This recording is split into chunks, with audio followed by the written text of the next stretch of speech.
আমাৰ যোগাযোগত আছে বা আমি নিৰ্বাচিত কৰিবৰ কাৰণে তেওঁলোকৰ প্ৰাৰ্থী নিৰ্বাচিত কৰিবৰ কাৰণে সুযোগ লাভ কৰিছোঁ 75 to 80 ভিতৰত হ'ব তো গতিকে সেই কাম চলি আছে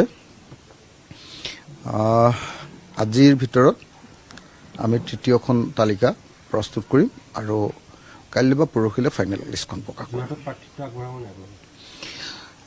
যোৰহাটত মই কালি এটা লিখিতভাৱে প্ৰস্তাৱ আমাৰ দললৈ প্ৰেৰণ কৰিছোঁ যে গৌৰৱ গগৈৰ বিৰুদ্ধে প্ৰাৰ্থী দিব নালাগে আজি সেই সম্পৰ্কে আজি সন্ধিয়া আমাৰ বৈঠক অনুষ্ঠিত হ'ব আৰু বৈঠকত যদি আমাৰ দলে এগ্ৰী কৰে তেতিয়াহ'লে গৌৰৱ গগৈৰ বিৰুদ্ধে প্ৰাৰ্থী আমি নিদিওঁ গৌৰৱ গগৈ বিধানসভাত অহাটো মই বিচাৰোঁ আমাৰ বিধানসভাৰ মান উন্নত হ'ব লাগে আমাৰ 126 জন বিধায়ক যদিও বিধানসভাত থাকে 126 জন মানৰ ভিতৰত 6 জন মানেহে অকল বিধায়কৰ কাম কৰিব পাৰে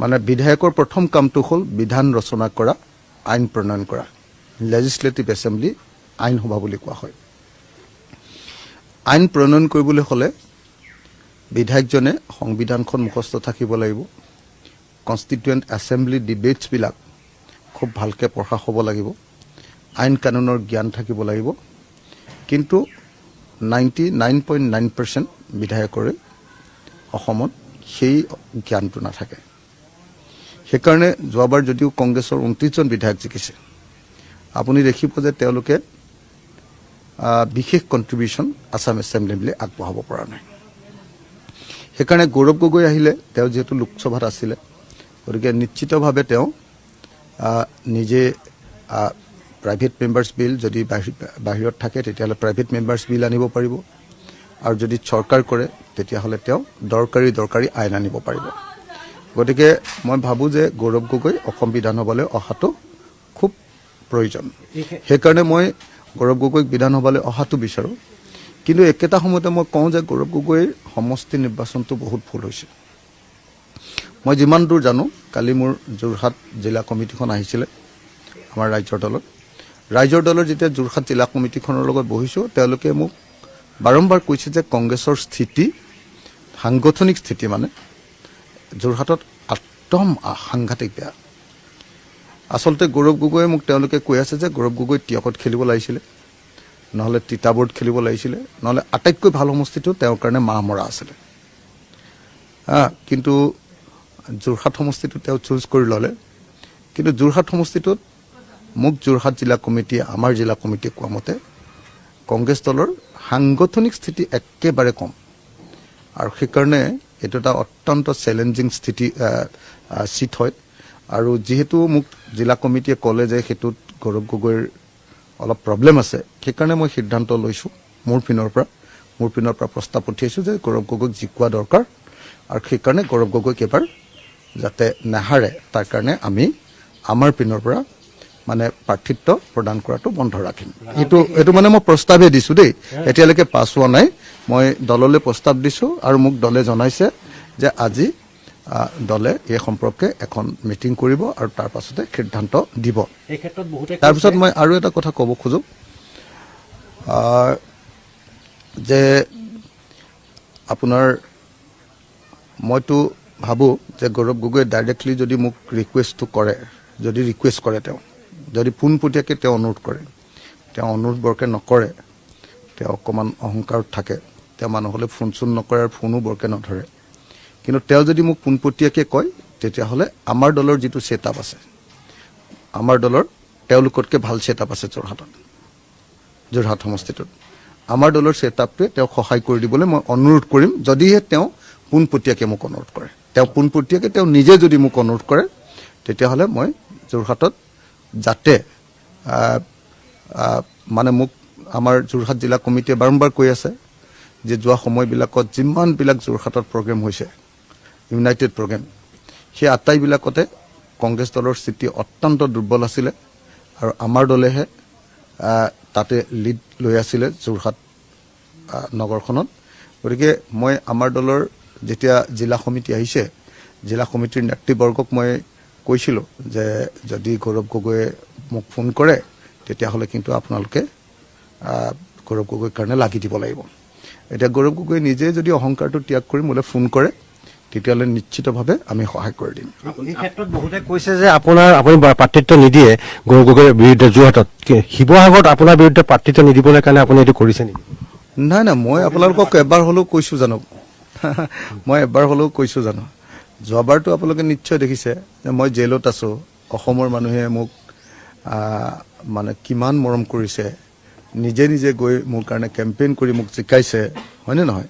যোৱাবাৰতো আমাৰ শিৱসাগৰত একোৱেই নাছিলে, আমাৰ সংগঠন একো নাছিলে, ভোট কমিটি এখনো নাছিলে। তো তাত গোটেই অসমৰ মানুহে গৈ মোক জিকাইছে আৰু শিৱসাগৰৰ ৰাইজৰ আশীৰ্বাদত, শিৱসাগৰৰ ৰাইজৰ ভালোবাসাৰ কাৰণে, শিৱসাগৰৰ ৰাইজৰ মৰমত মই তাত জিকিছোঁ। আৰু যোৱাবাৰ তেওঁলোকে মোৰ বিৰুদ্ধে, যি সময়ত মই জেলত আছিলোঁ তেতিয়াও কংগ্ৰেছে মোৰ বিৰুদ্ধে কেণ্ডিডেট দিছে। এইবাৰ কেণ্ডিডেট দিলেও মোৰ আপত্তিয়ে নাই। মই একবাৰৰ কাৰণে আপোনালোকক কোৱা শুনিছে নেকি? মইতো কৈছোঁ যে যদি শিৱসাগৰলৈ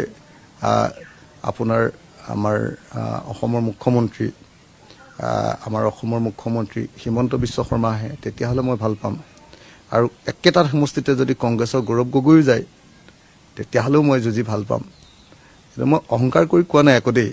মানে মোৰ কথাটো হ'ল যে নিৰ্বাচন যেতিয়া খেলিছোঁ তেতিয়াহ'লে এইটো মানে সেইটো প্ৰিপেৰেশ্যন থাকিব লাগিব। হাৰো বা যিকোনো ইলেকশ্যনততো সকলো মানুহ সদায় জিকি নাথাকে। গতিকে মইতো ইচ্ছা কৰোঁ যে শিৱসাগৰলৈ হিমন্ত বিশ্ব শৰ্মা আহক মোৰ লগত প্ৰতিদ্বন্দ্বিতা কৰিবলৈ, আৰু গৌৰৱ গগৈ নিজে আহক মোৰ লগত প্ৰতিদ্বন্দ্বিতা কৰিবলৈ। মই একবাৰৰ কাৰণেও কংগ্ৰেছক ৰিকুৱেষ্ট কৰা নাই যে শিৱসাগৰত কেণ্ডিডেট দিব নালাগে, একবাৰৰ কাৰণে কৰা নাই। মই নিজৰ শক্তিৰে যুঁজিবলৈ চেষ্টা কৰিম, আমাৰ ৰাইজৰ দলৰ কৰ্মীবিলাকে চেষ্টা কৰিব, আৰু শিৱসাগৰৰ ৰাইজৰ আশীৰ্বাদ মই জেলত থাকোঁতে যিহেতু পাইছিলোঁ, আৰু এতিয়া মই গোটেই শিৱসাগৰৰ ৰাইজক যিমান পাৰোঁ মোৰ জীৱন দি সহায় কৰোঁ। মই আশা কৰিম যে শিৱসাগৰৰ ৰাইজে মোক নিশ্চয় জিকাব। মই শিৱসাগৰৰ কাৰণে মানে কংগ্ৰেছৰ প্ৰাৰ্থিত্ব নিবিচাৰি এইটো কোৱা নাই, মই জেনুইনলি গৌৰৱ গগৈক জিকাটো বিচাৰিছোঁ। আৰু সেইকাৰণে গৌৰৱ গগৈৰ বিৰুদ্ধে কেণ্ডিডেট নিদিবলৈ মই ৰাইজৰ দলক অনুৰোধ কৰি চিঠি লিখিছোঁ। আৰু গৌৰৱ গগৈৰ বিৰুদ্ধে কেণ্ডিডেট যদি নিদিয়ে, ৰাইজৰ দলে নিদিয়াৰ সিদ্ধান্ত লয়, আৰু গৌৰৱ গগৈ যদি মোলৈ ফোন কৰে পোনপটীয়াকৈ, তেতিয়াহ'লে মই আমাৰ যোৰহাট কমিটিখনকো গৌৰৱ গগৈৰ হৈ লাগি দিবলৈ অনুৰোধ কৰিম। 45টা দিন মূল্যৱান দিন আপোনালোকৰ নষ্ট হ'ল। কংগ্ৰেছে মানে আমাক চাগে আঞ্চলিক দল এটা তেওঁলোকে ধ্বংস কৰিম বুলিয়ে চাগে প্লেনটো কৰিছিলে।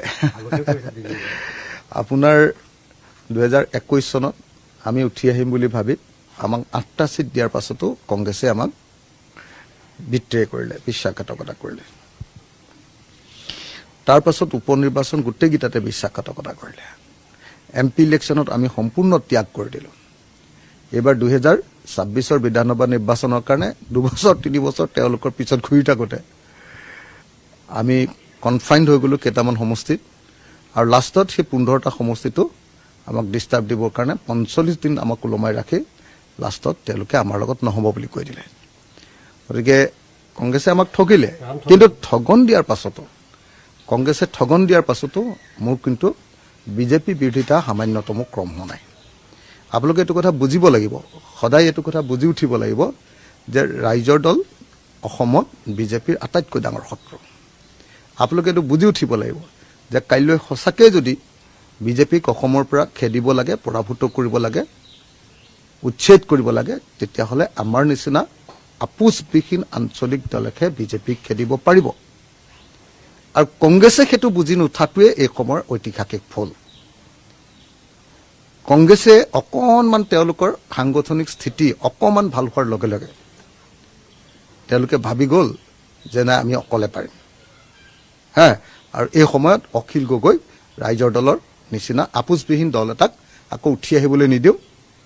আৰু মোৰতো সন্দেহ হৈছে যে গৌৰৱ গগৈ আচলতে 2026 কাৰণে ইলেকশ্যন খেলা নাই। আপুনি চাবচোন, চব পুতেকবিলাকক দিছে। আপোনাৰ প্ৰদ্যুৎ বৰদলৈৰ পুতেক, ৰকিবুল হুছেইনৰ পুতেক, মন্ত্ৰী গৌতম বৰাৰ পুতেক, চব পুতেকবিলাকক কেলৈ দিছে বাৰু? পুতেকবিলাকক এইকাৰণে দিছে যে 31ৰ নিৰ্বাচনৰ কাৰণে গৌৰৱ গগৈ নিজৰ টীমটো বনাই আছে। এইবাৰ তেওঁ বিজেপিক বোধহয় ৱাক অভাৰ দিব খুজিছে, বিজেপিৰ লগত যুঁজিব খোজা নাই। সেই একেটা কাৰণতে Gaurav Gogoi B T A D ইলেকশ্যনৰ 40খন আসনৰ ভিতৰত 40খন আসনতে অকলে চিট দি 40খন আসনৰ ভিতৰত 40খন আসনতে অকলে চিট দি বিজেপিৰ কাৰণে পথ মুকলি কৰি দিব খুজিছিলে। লাষ্টত বিজেপি ৰাইজে জানিবা বিজেপিক নিদি লাষ্টত গৈ বি পি এফক জিকাই দিলে। কিন্তু গৌৰৱ গগৈটো 40খন আসন দিটো বিজেপিকে জিকাব খুজিছিলে। তো গতিকে মই ভাবোঁ যে এই গোটেই কথাবিলাক অসমৰ মানুহে বুজি লোৱা দৰকাৰ। কিন্তু মই তাৰ পাছতো কৈছোঁ দেই, তাৰ পাছতো কৈছোঁ, য'ত কংগ্ৰেছ যিকেইটা চিটত জিকিব বুলি ভাবোঁ, আমি একদম কণ্টেষ্টত আহি গৈছে বুলি ভাবোঁ, মই সদায় আছোঁ। কিন্তু কংগ্ৰেছে যিধৰণে বিট্ৰে কৰিলে তাৰ পাছত আৰু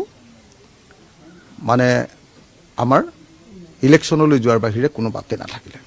লুৰিণজ্যোতি গগৈ কিন্তু আপোনাৰ কাৰণে হেৰি হৈছে বুলি কৈছে, মিত্ৰতাটো ভংগ নাই কোৱা নেকি? ক'ৰবাত কৈছে জানো? মই নাই দেখা। আপুনি এনে মিছা কথা কৈছে যেন লাগিছে। ৰুল যেনেকৈ পালন কৰিব লাগিছিলে তেনেকৈ আপুনি এইটো মিছা কথা কৈছে যেন লাগিছে মোৰ। এইটো একেবাৰে নহয়। মই লুৰিণজ্যোতি গগৈয়ে কোৱা নাই, মই দেখা নাই। নাই লুৰিণজ্যোতি গগৈ কোৱা নাই, মই দেখা নাই। মই নেদেখাকে কেতিয়াও কথা নকওঁ, মিছা কৈ লাভ নাই। লুৰিণজ্যোতি গগৈয়ে আমাৰ বিৰুদ্ধে একো কোৱা নাই, কিন্তু আমাৰ পক্ষতো একো কোৱা নাই। আৰু এলায়েন্সটো লুৰিণজ্যোতি গগৈ ইচ্ছা কৰা হ'লে ৰখাব পাৰিলেহেঁতেন। কিন্তু লুৰিণজ্যোতি গগৈ অকল নিজৰ দলৰ স্বাৰ্থ আৰু নিজৰ স্বাৰ্থ চাবলৈ গৈ তেওঁ আমাক বিট্ৰে কৰিলে। আঞ্চলিক দলক একেলগ হৈ, বামপন্থী দলবিলাক, আঞ্চলিক দলবিলাক একলগ হৈ আমি কংগ্ৰেছক ঐক্যবদ্ধভাৱে কথা কোৱা হ'লে তেতিয়াহ'লে কংগ্ৰেছে মানিলেহেঁতেন। কিন্তু কংগ্ৰেছে তেওঁলোকক লগত লৈ ল'লে আৰু মোৰ বিৰুদ্ধে ব্যৱহাৰ কৰিলে, ৰাইজৰ বিৰুদ্ধে ব্যৱহাৰ কৰিলে। গতিকে আমাৰ বিবেচনা চলি আছে, সেইটো আমি নাজানো।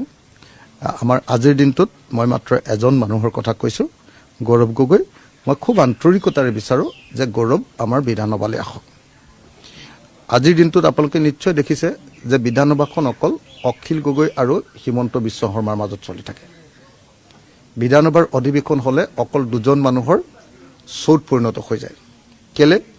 কাৰণ বাকী বিধায়কবিলাকে তেওঁলোকে পঢ়া শুনা কৰি বিতৰ্কত অংশগ্ৰহণো কৰিব নোখোজে, বহুতে, বেছিভাগে আৰু দলগতভাৱে তেওঁলোকে যুঁজ এখন লাগিবৰ কাৰণে আগবাঢ়ি নাযায়। কিন্তু মই ভাবোঁ যে গৌৰৱ গগৈ আহিলে যুঁজখন লাগিব, কাৰণ তেওঁ লোকসভাত ৰাহুল গান্ধীৰ লগত এক্সপিৰিয়েঞ্চ হৈছে। গতিকে মই আশা কৰোঁ যে অসম বিধানসভালৈ ময়ো থাকোঁ, গৌৰৱো থাকক আৰু হিমন্ত বিশ্ব শৰ্মাও থাকক। হিমন্ত বিশ্ব শৰ্মা বিৰোধীত থাকক, আপোনাৰ হিমন্ত বিশ্ব শৰ্মা বিৰোধীত থাকক, আৰু ময়ো বিৰোধীত থাকোঁ, আৰু গৌৰৱ গগৈ চৰকাৰত থাকক। মই আশা কৰোঁ যে গৌৰৱ গগৈ মুখ্যমন্ত্ৰী হওক, তাৰপিছত মই আৰু হিমন্ত বিশ্ব শৰ্মা বিৰোধীত থাকোঁ। তেতিয়া কিমান মজা হ'ব বিধানসভাখন, হয়নে নহয়? আপোনালোকে নিজে কওক, হয়নে নহয়? আপোনালোকে কওক। গতিকে মই একদম ক্লিয়াৰ দেই, মোৰ কাৰণে একদম খাটাং কথা। কংগ্ৰেছে ভাবিছে লুৰিণজ্যোতি গগৈক লগত লৈ চৰকাৰ গঠন কৰিব পাৰিব। কংগ্ৰেছে ভাবিছে মনোৰঞ্জন তালুকদাৰক লগত লৈ চৰকাৰ গঠন কৰিব পাৰিব। মই তেওঁলোকৰ প্ৰতি শুভেচ্ছা জনাইছোঁ। তেওঁলোকে চৰকাৰ গঠন কৰক, আমাৰ সঁচা সঁচি শুভেচ্ছা তেওঁলোকৰ প্ৰতি আছে।